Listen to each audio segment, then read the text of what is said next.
I grew up on a beef farm in Missouri, and like everybody else that raises livestock, we raised a lot of our own feed to stay in business. And we raised corn and soybeans and hay, and we grind this stuff up into a flour, and we'd add vitamins and minerals and trace minerals. You make pellets, and you feed those calves for about 6 to 9 months, and then you ship them off to be butchered or maybe to other feeders. And you always save back the very best ones for yourself, and you knock them in the head and eat them. It's a real simple cycle on the farm.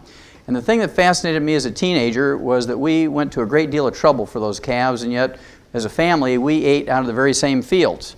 We'd keep back 5 rows of corn for ourselves. We had a garden at the end of the field where we grew our peas and beans and squash and tomatoes. And we wanted to live to be 100 with no aches and pains, and we didn't give ourselves the very same vitamins and minerals and trace minerals that we gave the calves. And I always used to ask my dad, I'd say, "Hey Pops, how come we go to all that trouble for those calves and not for ourselves?" And he'd say, "Shut up, boy. You're getting farm fresh food, fresh air, lots of free exercise. Don't ask complicated questions." And I was glad to get rid of the farm exercise and go to ag school at the University of Missouri. And there my major was in animal husbandry and nutrition.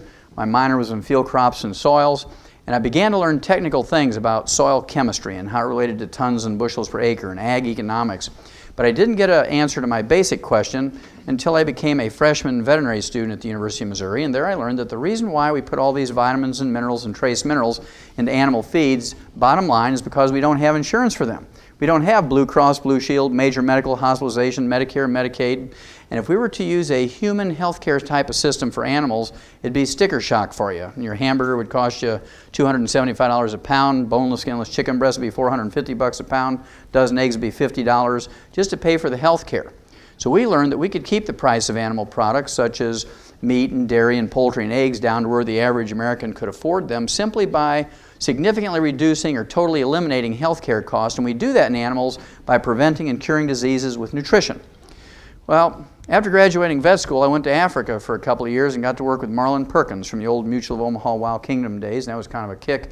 Got to play Frank Buck, use a tranquilizer gun, tromp all over Central and South Africa for a couple of years. And then Marlin sent me a telegram and invited me back to the States.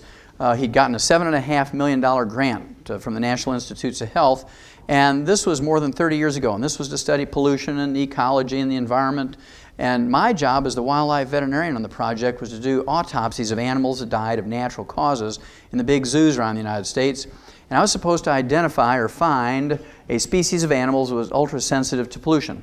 And we're going to use that animal much like the old coal miners used to use canaries. You know how that goes. They take the canary down in the mine, and if methane gas or carbon monoxide were to leak in the mine, the canaries were more sensitive than the men and would drop off the perch and die, and long before the men were in danger of suffocating or blowing up. Well, to make a long story short, after some 12 plus years of working on this project, I had done some 17,500 autopsies in over 454 species of animals, plus 3,000 human beings for a comparison. And what I learned was that every animal and human being who dies of natural causes dies of a nutritional deficiency disease. And I got kind of excited about nutrition again, and I wrote 75 scientific papers on the subject, wrote chapters for 8 multi-author textbooks, actually contributed a textbook myself, 1,000 pages, 2,000 illustrations. And through the news releases that were in the big universities I worked with, I was on 2020. It was in 1,700 newspapers around the world through the UPI and AP Newswire services. And with all this public exposure and with all this scientific exposure, I couldn't get people who are in a position of authority, either in medical research or in politics, to get too concerned or interested in preventing and curing diseases in human beings with nutrition, just like we did in animals. Well, I got frustrated enough, I went back to school in Portland, Oregon, became a physician, and I practiced there for 12 years as a general family practitioner. And I sewed up chainsaw wounds, delivered babies, used everything that I'd learned in veterinary nutrition on my human patients. And it was no surprise to me that it worked just as well in people as it did in animals.